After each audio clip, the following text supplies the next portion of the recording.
For example,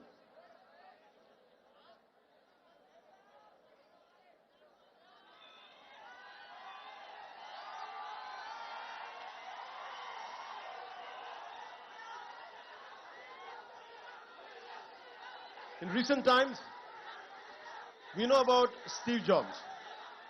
He's the greatest modern day innovator. His Apple is one of the most valuable companies on the planet with a line of products from Apple laptops to iPods and iPhones. Apple products are tech savvy, classy and comes with great features. If you had iPhone 13 last year, this year you had to buy the next one, and next year and so on.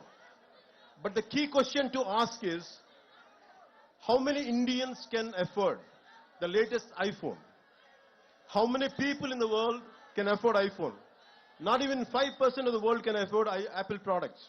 But thousands of techies in global giant like Apple spend 90% of its R&D and time for that niche 2 to 3% of world population. But what I would prefer is, I'll never say Steve Jobs kind of entrepreneurs are not needed, but they're needed. But I would like to share one more story of how many of you would be knowing this story. It's Dr. Dilip Mahalanobis during the 1971 Liberation War. Over 10 million people from nearby areas of present-day Bangladesh entered into India as refugees. A massive cholera epidemic started in the refugee camps. There were hardly any medicines or trained staff or doctors. Dr. Dilip Mahalanobis deployed the ORS therapy, which is known as oral rehydration solution, even before it was given approval by the authorities. Even though the doctor took the flak, this timely intervention saved millions of people, and thanks to his ORS therapy. It saved 5 crores lives globally.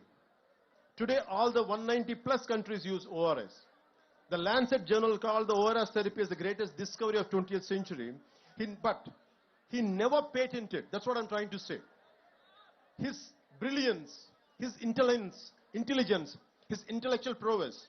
He never in spite of having everything, but he never patented his therapy and did not exploit it for a commercial purpose. At the age of 87 years, the great human being passed away last year and was awarded the Padma Vibhushan by the government of India. Even today, 24/7, 365 days, his innovation saves millions of people all over the world.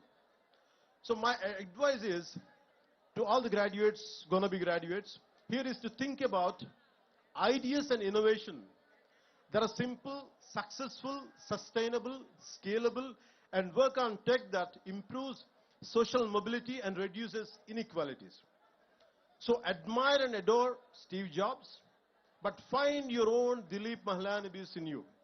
Besides all the jazz, gloss, and shiny glitz, what's more important is not the tech, but the impact which is going to cause to your fellow human beings. And you think about Nikola Tesla. He had 300 inventions, but he never patented. He gave all his patent rights. And he believes that it belongs to the world. And I look at very heroes, not from on silver screen. Don't look at me and don't adore me, but adore the people who made you to come here. A teacher in a school, a teacher in a college, a professor who taught you something. Maybe heroes are good to be entertained.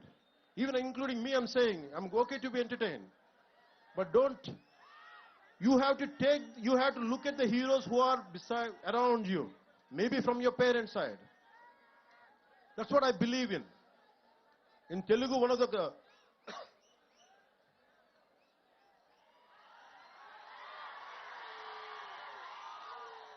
maybe students from rest of India might find it interesting and why people are shouting when I'm drinking water.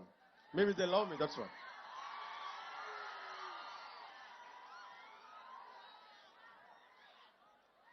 Yeah. So Nikola Tesla. So we have to look at heroes around. If you look at a simple man called Dasarath Manji, if you look at all these kind of people, I think of a Telugu poet, a revolutionary poet, who has inspired many people to serve people who are away from development, underdevelopment, that kind of people he had influence. His name is Sri Sri. And he says, Taj Mahal nirmananiki rallittina koolile anta evaru. So why I'm saying this is, and how many people, how much of hard work went in building up Taj Mahal? That's what he questions, a rhetorical question. So in the same way, you should think about how many people had made you to come to NIT. How many people must have made their contribution to be what you are today? So it's a time to pay back. Once you achieve something, it's a time to pay back. I'll share an example from my own life. I did around 4 to 5, I think around 5 to 7 films. I'm a mad, committed patriot. I'm in love with my nation. I'm in love with my linguistic differences. I'm in love with our country's cultural identities. With all this, I want to do something. When I grow up, I want to do some kind of contribution to my nation. But I was very disappointed the way society and politics function. So by the time I did a film called Kushi, I was very disappointed and depressed. I thought, I want to do something for my nation, for my society. But I said, sad man, I can't do any damn thing. All the development, all the change happens in cinema. Even if I want to do something, a little trivial help to someone, there's so many obstacles. Whatever the systems doesn't allow me to do. I was so tired, I was so irritated with my own self and the society around me. And like anyone else, even I was also blaming the society. And I said, I want to migrate to New Zealand.